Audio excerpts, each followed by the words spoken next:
우리가 연초에 목회 계획을 하면서 올해는 로마서와 갈라디아서를 설교하겠다라고 제가 말씀을 드렸습니다. 로마서와 갈라디아서를 제가 하나로 묶어서 올해의 설교의 말씀으로 여러분에게 전하는 이유는 이 두 개의 책이 전하고자 하는 메시지가 상당수 비슷하기 때문에 여러분들이 로마서를 또 잘 이해하시고 또 설교의 말씀을 듣고 그대로 삶에서 녹여내신다면 갈라디아서의 말씀은 훨씬 더 잘 이해가 될 수 있어서, 그래서 이제 로마서를 마치고 갈라디아서 처음을 시작하게 됩니다. 갈라디아서 처음 보면은요, 1장에서 5절까지 우리 바울 선생님께서 갈라디아 지역에 있는 교회 교인들에게 인사의 말씀을 하고 난 후 곧바로 성급하게, 어찌 보면 성급하게, 그러나 이게 너무나 급한 일이기 때문에 먼저 정말 하고 싶은 말을 합니다. 그 하고 싶은 말이 뭐냐면, 여러분, 다른 복음은 없습니다. 오직 예수 그리스도가 복음이십니다 라고 말하면서, 다른 복음을 혹시 전하는 이들이 여러분 공동체에 있다면 그는 주님의 천사라고 할지라도, 하나님의 천사라고 할지라도 저주를 받을 존재, 바로 그런 사람이라고 말할 수가 있습니다 라고 지금 갈라디아 교인들에게 보내는 이 짧은 편지의 서두에 정말 하고 싶은 말을 먼저 합니다. 왜 그러냐면요, 갈라디아 교회에 큰 문제가 생겼기 때문에 그렇습니다. 신약 성경이 이제 마태, 마가, 누가 복음부터 시작을 해가지고 요한계시록까지 27권이 있는데요, 27권 중에서 제일 먼저 쓰여진 책이 학자들마다 조금씩 이야기는 다릅니다. 대부분의 많은 사람들은 데살로니가 전서가 신약 성경 중에서 제일 오래전에, 그러니까 제일 빨리 쓰여진 신약 성경이다라고 말하는 사람도 있고요, 또 소수의 사람들은 갈라디아서가 제일 먼저 쓰여진 성경이다라고 말하는 사람들이 있습니다. 근데 분명한 것은 무엇이냐면, 갈라디아서가 가장 이른 시기 교회 공동체에게 주어진 편지라는 것은 분명한 이야기인데, 이 제일 처음 시기의 교회 공동체에게 어떤 일이 있었는가? 로마서의 이야기와 갈라디아서의 이야기가 비슷합니다. 조금 차이가 있다면, 로마서는 로마 교회 공동체 안에 유대교를 바탕으로 둔 기독교인과 또 이방인 기독교인들 사이에서 서로 간의 전통과 문화의 충돌이 일어났을 때 이것을 바울 선생님이 중재하시고, 그리고 어떻게 하는 것이 그리스도인다운 삶인가를 가르쳐 주신 것이라면, 이 갈라디아서의 말씀은 갈라디아 교회 공동체 안에 유대주의자라고 불려진, 그러니까 유대교를 가르치려고 하는 사람들이 들어와서, 또는 유대교를 바탕으로 하고 있는 기독교인들이 들어와서는 바울 선생님께서 가르쳐 주신 복음과 전혀 다른 복음을 전하는 일들이 생겼기 때문에 바울 선생님이 급하게 이 편지를 드린 겁니다. 그러면 도대체 갈라디아 교회에게 어떤 사람, 그 사람들, 그러니까 유대교를 바탕으로 하고 있는, 배경으로 하고 있는 기독교인들이 어떤 이야기를 했기 때문에 바울 선생님이 이렇게 황급하게 편지를 쓸 수밖에 없었을까요?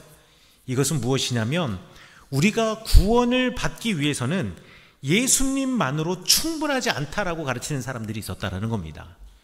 우리는 지금 우리가 구원을 얻기 위해서 예수님이면 충분합니다, 복음이면 충분합니다 라고 이야기를 하는데, 그때 당시 사람들은 뭐라고 이야기했냐면, 그러니까 유대교를 바탕으로 하고 있는 기독교인들이 갈라디아, 그러니까 이방 땅이거든요. 그 이방 땅, 터키, 현재는 터키 지역인데 그곳에 가서 무엇이라고 이야기했냐면, 예수님만으로는 다 충분하지 않습니다. 여기에 조금 더 하나가 더 필요합니다. 그게 무엇이냐면, 우리가 구약 성경에 나와 있는 모든 율법을 다 지켜야겠고, 할례도 받아야겠고, 음식 정결법도 지켜야겠고, 그리고 거기 나와 있는, 성경에 나와 있는 모든 유대인들의 절기들을 똑같이 이방인 기독교인들도 다 지켜야 하겠고 하면서, 예수님께서는 오히려 율법의 옥죄임 속에서 우리를 자유하게 하셨는데, 다시 그 교회 공동체에 기독교인이다, 나는 크리스찬이다 하면서 온 사람들은 이 사람들을 다시금 율법 안에 가두려고 하는 겁니다. 그래서 바울 선생님이 그 이야기를 듣고 이 갈라디아 교회에게 그거 아닙니다. 내가 가르쳐 주신 예수 그리스도의 복음 있지 않습니까? 그 복음 위에 다른 복음을 전하는 자가 있다면 그는 저주받아야 마땅합니다 라고 지금 편지의 내용을 쓰고 있는 겁니다. 하나님께서는요, 인간의 몸으로 이 땅에 오셨습니다. 예수님께서 이 땅에서 우리에게 가르쳐 주신 복음이 무엇이고 바울 선생님께서 갈라디아 교인들에게 가르쳐 주신 복음이 무엇입니까? 하나님께서 인간 예수님으로 이 땅에 오셔서 우리를 절대로 평가절하하지 않으신다라는 겁니다. 로마서 8장 1절과 2절에서 나와 있는 것처럼 그리스도 예수 안에서는 절대 정죄함이 없다.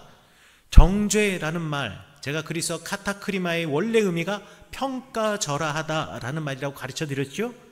그러니까 예수님은, 하나님은 우리 인간을 평가절하하지 않으신다라는 겁니다. 왜요? 하나님께서는 우리 인간을 만드시고 보시기에 참 아름답다 하시면서 우리에게 아름답다 귀하다 하시고 그 누구보다도 바로 인간의 코에 생기를 불어 넣어 주셨고, 아니 만들 때도 다른 사람들은, 다른 존재들은 다 말씀으로 만들었지만 하나님께서 손수 흙으로 빚어서 먼지와 티끌로 우리를 빚으셔서 우리를 하나님의 형상 닮게 만드셨기 때문에 세상에 어느 사람 하나 귀하지 않은 사람이 없다. 모두가 아름답다. 그러니 우리를 어느 누구도 평가절하할 수 없다. 혹시 누군가가 야, 너는 죄인이야. 너는 율법 이런 걸 지키지 않아서 죄인이야. 너는 진짜 부족한 사람이야 라고 낙인 찍는 사람이 있다면 그 말을 듣지 말아라. 너희들이 얼마나 사랑하는지 내가 보여줄게. 그래서 예수님께서 십자가에서 친히 우리를 대신하여 죽기까지 우리를 사랑하신 분, 그분이 바로 하나님이시고, 하나님이 그렇게 죽음을 선택한 이유도 바로 우리를 사랑하기 때문이라고. 부모님이 아이가 아플 때 내가 대신 아팠으면, 아이가 죽음 앞에 섰을 때 내가 차라리 대신 죽었으면 하는 마음을 가지고 있는 것처럼 우리 아버지 하나님께서는 우리 인간을 사랑하시되 얼마나 사랑하시는지, 그가 직접 빚으시고 만드신 우리는 그분의 아들, 딸이기 때문에 하나님은 너무너무 우리를 사랑하시고 우리를 절대로 평가절하하지 않으신다라는 것이 예수 그리스도의 복음이었습니다. 그런데 이 율법주의자들은요, 그 율법의 구절을 가지고 자꾸 또 기독교 공동체, 교인 공동체에 들어와서는 한 사람을, 그리고 그 사람의 인격을, 그의 삶을 평가하고 때로는 죄인이라고 하고 때로는 의인이라고 칭송받을 만하다고 띄워주고 또 어떤 사람은 부족한 사람이라고 이렇게 낙인을 찍었거든요. 이런 사람들을 갖다가 우리 바울 선생님은 오늘 성경 본문 말씀에서 뭐라고 말씀하셨느냐? 악한 세대라고 말씀하셨습니다. 악한 세대라고 점잖게 말했지만, 그리고 이게 그리스어의 표현이지만 히브리어로 이런 악한 세대, 악한 사람을, 하나님의 뜻과 반대된 편에 선 사람을 히브리어로는 뭐라고 하느냐? 사탄이라고 합니다. 그러니 어떤 누군가를 평가하고 나를 보는 것이 아니라 자꾸 다른 사람 보면서 평가하고 죄인이라고 낙인 찍고 부족한 사람이라고 비난하고, 이런 사람들은 하나님의 마음을 대적하는 자, 사탄이라고 바울 선생님은 선언하신 것입니다. 그러나 예수님께서는 내가 얼마나 소중한 존재인지 우리에게 알려주셨습니다. 우리 예수님은 우리를 사랑하시는 분이시니까요. 예수님은 그 하나님의 말씀, 우리가 아름답게 만들어졌고 하나님이 우리를 만드시고 난 다음에 참 심히 보기에 좋았더라 말씀하시며 행복해 하셨다라는 것, 이것을 기억나게 해주셨습니다. 여러분들 손주 있으신 분들 아실 텐데요, 처음에 내가 아이를 갖다가 출산하고 났을 때 이 아이가 얼마나 사랑스럽습니까? 그런데 손주를 보면 더 사랑스러우시죠? 아기 이렇게 딱 안고 나면 너무 행복하시잖아요. 저도요, 저희 교회에 아기들이 있잖아요. 아기들 주일 되면은 제 루틴이 아기들 한번 안고 가는 겁니다. 아기만 이렇게 딱 안고 있으면요, 아기의 긍정적이고 행복하고 이 에너지가 저한테 다 오는 것 같아요. 그냥 한 주간의 피로가, 목사가 이러면 안 되는데, 기도로 행복해지고 뭐 기도로 채워진다 이런 말을 해야 되는데, 죄송하지만 아기를 딱 안는 순간에 한 주간의 피로와 모든 이 온갖 이 어지러운 생각들이 다 사라지는 것 같아요. 아이가 딱 눈 맞출 때만 되면 그렇게 행복할 수가 없습니다. 하나님의 마음도 그렇지 않을까요? 하나님이 여러분들을 보시는 마음이 그렇다는 겁니다. 하나님 그냥 여러분만 봐도 행복해요. 이게 복음입니다. 내가 소중한 존재라는 거, 그리고 어느 누구도 나를 평가할 수 없다라는 것을 우리 예수님께서는 선언하셨습니다. 어디에서요? 십자가에서요. 예수님이 우리를 얼마나 사랑하고 우리 사람을 얼마나 사랑하셨는지, 죄인이라고 불렸던 사람들, 그리고 부정하다라고 여겼던 사람들, 자격이 없다라고 사람들이 손가락질하던 사람들, 그리고 공동체에서 소외했던 사람들, 이 사람들을 찾아가셨고 함께 앉으셔서 식사하셨고 마시고 주무셨습니다. 왜요? 하나님이 그만큼 우리를 사랑하시니까. 예수님은요, 우리의 어떤 멋진 외모 때문에 또는 우리의 아름다운 무엇 때문에, 내가 또 칭찬받을 만한 어떤 것을 했기 때문에 나를 사랑하는 것이 아니라 그냥 내 존재를 그대로 사랑하셨던 것입니다.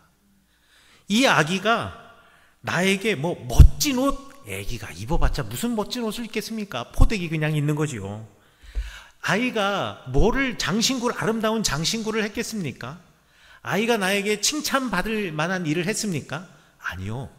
그냥 그 존재만으로도 사랑하고 사랑스럽고 아름다운 것이 아기인 것처럼, 하나님이 우리를 사랑하실 때는 나의 어떠함 때문이 아니라, 그리고 내가 어떻게 행동해서 어떤 마음을 가지고 있어서가 아니라, 그냥 우리가 하나님의 자녀이기 때문에 내가 어떠할지라도, 지금은 참 힘들지라도, 지금은 나의 이 상황 때문에 내 마음이 강팍해졌을지라도, 그리고 메말라서 있을지라도 내 존재를 그대로 사랑하시고 나의 삶에 희망을 품으시고, 그리고 나를 부르시는 분이 우리 하나님이시고, 이 하나님을 선언하고 그 하나님의 마음을 삶으로 이 땅에서 인간 예수님의 모습으로 보여주신 그 예수님이 바로 우리에게 복음인 겁니다. 제가 자녀가 있으신 분들에게 한번 물어보겠는데요, 여러분들은 여러분의 자녀를 왜 사랑하시나요? 그래요, 존재 자체가 사랑스럽기만 하니까 사랑스럽지만, 아기가 이렇게 아무 말도 못하고 옹알이하고 그 다음에 혓바닥을 이렇게 낼름낼름 거릴 때는 사랑스럽지만, 얘가 이제 드디어 걷기 시작하고 말하기 시작하고 그 다음에 어디 가가지고 이제 사고를 치기 시작하고 그 다음에 어느 순간 부모님의 말을 듣기 싫어하고 또 딴 일을 하고 딴짓하고 이러면 여러분 정말 사랑스러우시던가요? 때로는 부모가 자녀들을 조건적으로 사랑하는 경우들이 정말로 있습니다. 아니 저는 그렇지 않은데요 라고 말하는 사람이 분명히 있을지 모르겠지만, 여러분들이 여러분의 자녀들을 칭찬할 때 보면 알 수 있습니다. 여러분들의 자녀들을 칭찬할 때 주로 어떨 때 칭찬하시나요? 뭐 시험 잘 봤을 때, 그 다음에 내지는 심부름 잘했을 때. 그러니까 내가 원하는 그 기준들이 있잖아요. 내가 만들어 놓은 기준에 충족했을 때 칭찬해 주는 것 아니겠습니까? 내가 만들어 놓은 기준에 만약에 충족하지 못하면, 여러분 그렇지만 그래도 너는 내 아들이니까 내 딸이니까 사랑해 라고 말씀하시는 부모님이 혹 간혹가다 저 같은 사람이 있을지도 모르겠지만 대부분은 그렇지 않다라는 거죠. 그때가 되면 뭐라 그래요? 너 이러면 안 돼, 너 이러면 도태돼, 너 이러면 어떻게 이 험한 세상에서 살 수 있겠니? 이렇게 말씀하신다는 거예요. 여러분의 자녀들에게 여러분들은 어떻게 사랑을 쏟아부으고 계시고 어떻게 칭찬하고 계십니까? 사실 생각해 보면, 저도 되돌아보면은요, 저희 부모님들 세대는요, 경제적으로 되게 불안정한 시대였습니다. 그래서 우리의 부모님들은 내 자녀들에게는 이런 경제적인 불안정성을 대물림해 주고 싶지 않으시기 때문에, 그래서 자녀들에게, 특별히 이제 저 같은 경우에는 부모님이 저한테 엄청나게 공부해라 맨날 공부해라 얘기만 했던 것 같아요. 왜요? 자녀들이 이렇게 공부 열심히 하면 그러면 좋은 학교 갈 수 있고, 좋은 학교 가면 좋은 직장에 갈 수 있고, 또 좋은 직장이라는 기준이 뭡니까? 너무 단순해요. 우리나라는요, 연봉이 높으면 좋은 직장이에요. 그래서 더 많이 돈을 벌 수 있고, 그래서 자녀들에게 공부하라 하면서 막 몰아칩니다. 요즘은 시대가 좀 바뀌어서 공부뿐만 아니라 예체능 이런 것도 막 몰아치죠. 왜? 돈 되니까. 왜 그런 마음이 들까요? 내가 겪고 있는 불안정, 이 경제적인 불안함, 이거를 우리 아이들은 다시 경험하기 싫거든요. 그러니 자꾸 아이들을 그런 데도 몰아칩니다. 그리고 내가 원하는 성적, 내가 원하는 등수, 그리고 내가 원하는 학교, 내가 원하는 직장, 내가 원하는 무언가에 우리 아이가 맞춰주면 그러면 칭찬을 해주는 거죠. 또 우리 부모님 시대 때는요, 진짜 많은 경쟁을 해야 했습니다. 그리고 또 그 경쟁에서 때로는 내가 실패하기도 했는데, 우리 아이는 이 경쟁에서 실패하거나 도태되기 싫거든요. 경쟁에서 좀 이기고 잘 나갔으면 좋겠거든요. 그러니까 또 아이들을 막 다그칩니다. 우리 자녀들에게 이 경쟁에서 실패한 나의 삶을 대물림하고 싶지 않기 때문에 자녀들을 공부하라고 막 하라고 자꾸 몰아붙입니다. 왜 그럴까요? 좋은 직장가, 좋은 대학 가고, 그리고 높은 연봉 받으라고. 그러니까 나는 못했지만 너희들은 절대 나처럼 살면 안 돼. 아니, 나보다 더 잘 살아야 돼 하면서 자꾸 아이들을 몰아칩니다. 그러면서 그것을 이루어냈을 때 칭찬해 주죠. 사실 우리는 아이들을 이렇게 사랑하고 있는 건지도 모릅니다. 그러면서 이웃집 자녀와 비교하죠. 그리고 항상 어느 동네 가도 엄친아라고 그러죠. 옛날에 엄친아, 엄마 친구 아들, 엄친딸, 엄마 친구 딸. 항상 나보다 잘하고 있는 누군가가 있어요. 그래서 걔랑 비교하면서 아이들을 또 몰아치기도 합니다. 여러분, 이렇게 조건적으로 사랑하면은요, 큰일 납니다. 왜 그런지 아십니까? 조건적으로 사랑하면은요, 자녀들이 이렇게 생각해요. 나는 뭐든지 잘해야 사랑을 받을 수 있구나. 그리고 내가 잘못하면 버려질 수도 있겠구나.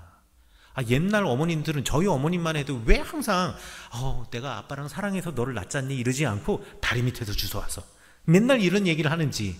그러니까 내가 사랑받지 못하고 내가 뭔가를 하지 못하면 버려질 수 있겠구나, 이런 생각을 하는 거죠. 그래서 저도 생각을 해보면, 저희가 제 젊은 시절을 생각해보면 인정받으려고 하는 욕구가 대단했던 것 같습니다. 왜요? 그래야 사랑받을 수 있으니까. 그러니까 칭찬받을 수 있으니까. 인정받으려고 하는 욕구가 대단하니까 어른들 앞에 가면은요, 정말 잘해요. 예의 바르고. 지금이야 제가 양반다리하고 앉지만, 저는 대학교 때까지 저보다 나이 많은 어른 앞에서 무조건 무릎 꿇고 앉아 있었습니다. 저희 가정이 그런 분위기였고요. 그렇게 가르쳤고요. 그래야 칭찬을 받아요. 또 그렇게 앉잖아요. 그러면서 또 사람들이 칭찬해요. 이 집 아들은 어떻게 예절이 바른지 어른 앞에서 먼저 무릎을 꿇는다고. 그래서 편히 앉으라, 그래야지 다리를 푼다고. 인정받고 싶은 그런 욕구 있잖아요. 인정받고 싶은 욕구.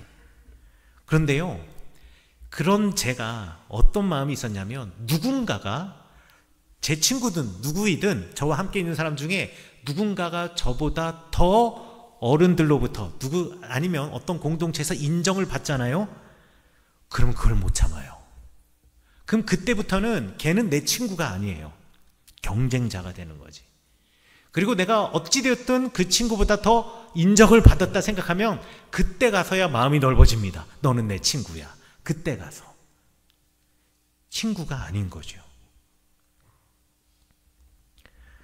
이런 마음을 갖고 있는 사람, 이렇게 자라난 자녀들은요, 두 가지 성격 중에 하나를 갖게 된대요. 첫 번째는 어떤 거냐? 회피하는 성격을 갖게 된답니다. 왜요? 인정받으려고 열심히 했거든요. 안 돼요. 안 되는데 한 번 안 된 게 아니라 자꾸 안 돼요.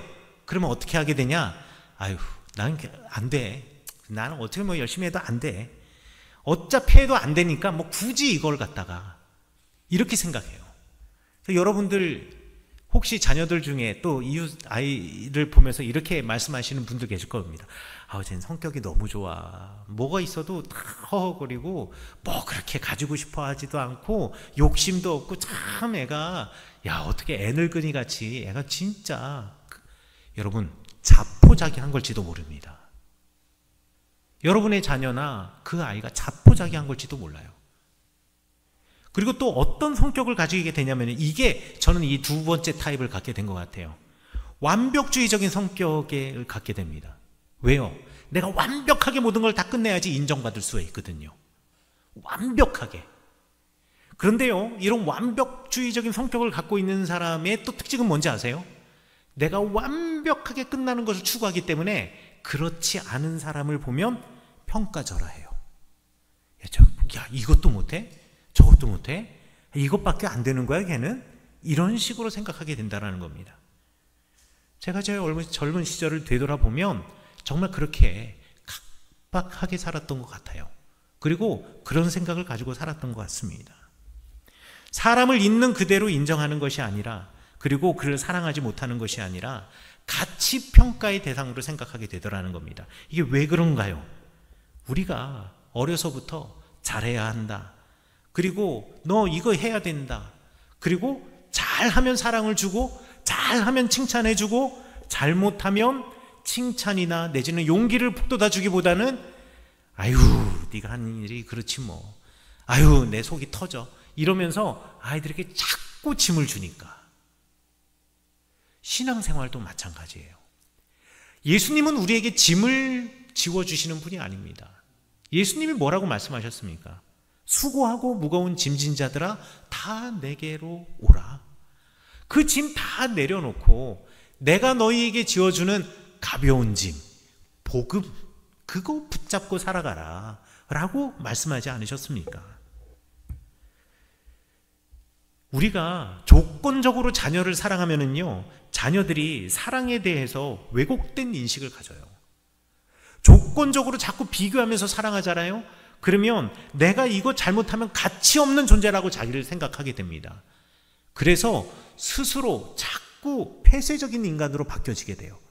집에서 안 나오게 되고 대인을 기피하게 되고. 우리나라에서 대학교 중에 학생 비율, 우울증과 자살률이 제일 높은 학교가 어딘지 아십니까? 1위 카이스트, 2위 포스텍, 3위 서울대학교입니다. 여러분들이 생각하기에 다 좋은 학교잖아요.